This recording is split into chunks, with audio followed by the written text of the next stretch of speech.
Welcome to another devlog, where I showcase what I've been working on for my character action game, Advent Act. With each passing devlog, I get closer and closer to realizing my vision for the game. The game will have 3 gameplay pillars that make up the total experience.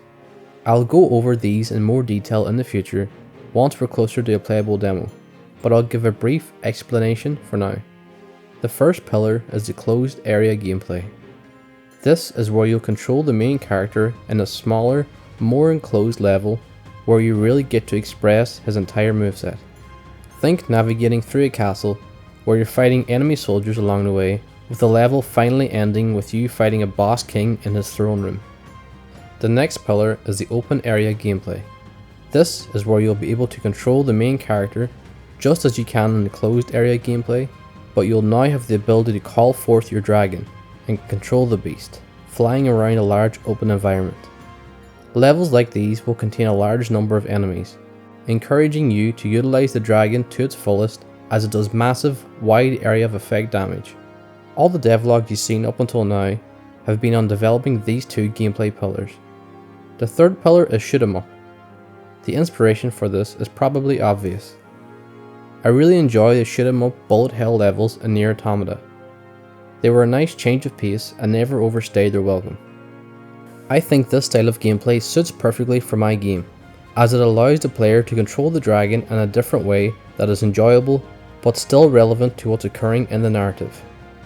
These sections will cement the importance of the dragon in the game, raising it above just being an accessory to the main character's moveset. The first thing I did was create the sky.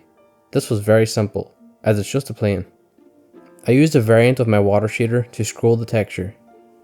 Because of the perspective shift to top down, I needed to develop a new dragon controller from scratch. Top down controllers are relatively simple though, as it is essentially just a 2D character controller with no regard for gravity. This didn't take too long, as I made similar controllers in the past. If you'd be interested in a tutorial for creating such a controller, let me know in the comments. I've thought about creating Unity tutorials again, but I would need to find a way to do it that didn't take away from developing this project. While developing this controller, I came across my first instance of having to design different implementations of a mechanic depending on if the player is using a gamepad or not. You see, I made it so the player controls the dragon's movement with the left stick, while the dragon's rotation is controlled by the right stick. This feels great on a gamepad, and is the standard for a twin-stick shooter game. The issue is that it doesn't translate as well to mouse and keyboard. Controlling the movement with the W, A, S and D keys feels fine, but controlling the rotation with the mouse in the same way it's handled for the gamepad feels off. The more intuitive way to me is to have the dragon rotate towards the mouse cursor on the screen. This way, the player can point at an enemy with the mouse and the dragon will fire in that direction. Before I could implement this rotation though, I needed to create a system for identifying if the player is using a mouse or not, and showing the mouse cursor depending on that fact. This will be needed later again when I get around to developing the menus of the game.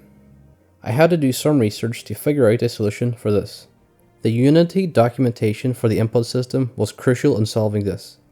Here's my simple solution that uses a callback method on input to determine if the input came from a mouse or not.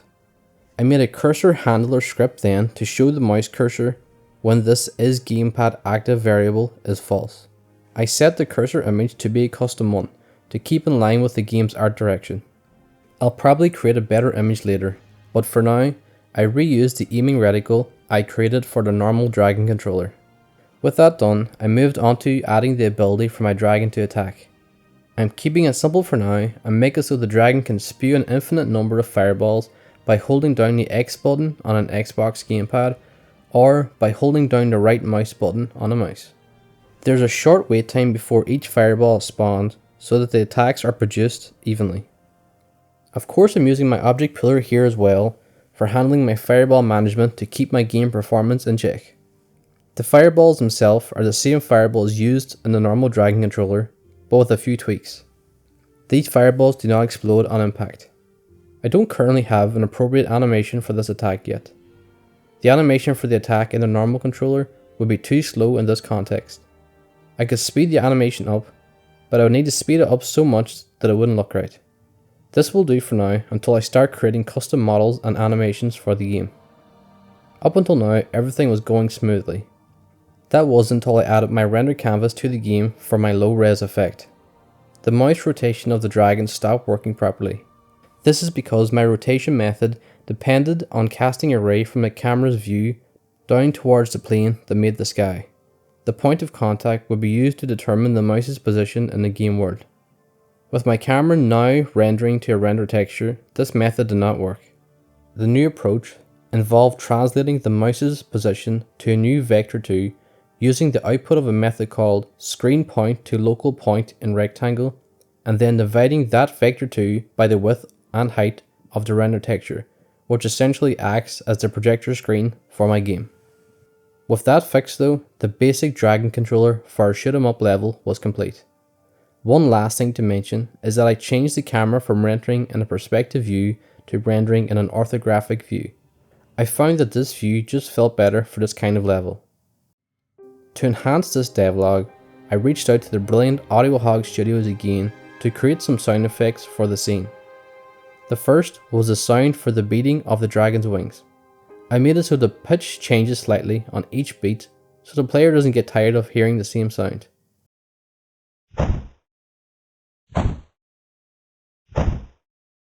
Next was the sound of launching the fireball. 3 sounds were created for this, so I made the effect played be chosen randomly.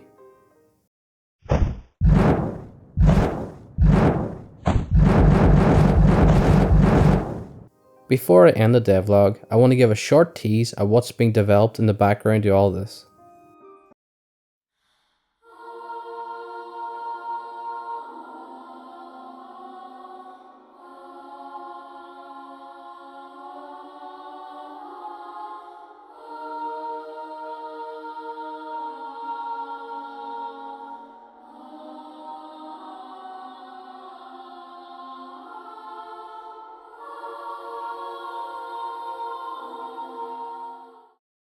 I'm collaborating with a very talented 3D artist by the name of Boy on this. More will be shown in the future once it's ready. That's it for this devlog. In the next, we'll continue developing the shoot 'em up pillar with the creation of a boss. If that interests you, then make sure you're subscribed to the channel so you don't miss it. If you're new to these devlogs, I have a playlist on the channel that you can watch and get caught up. As always, thanks for watching.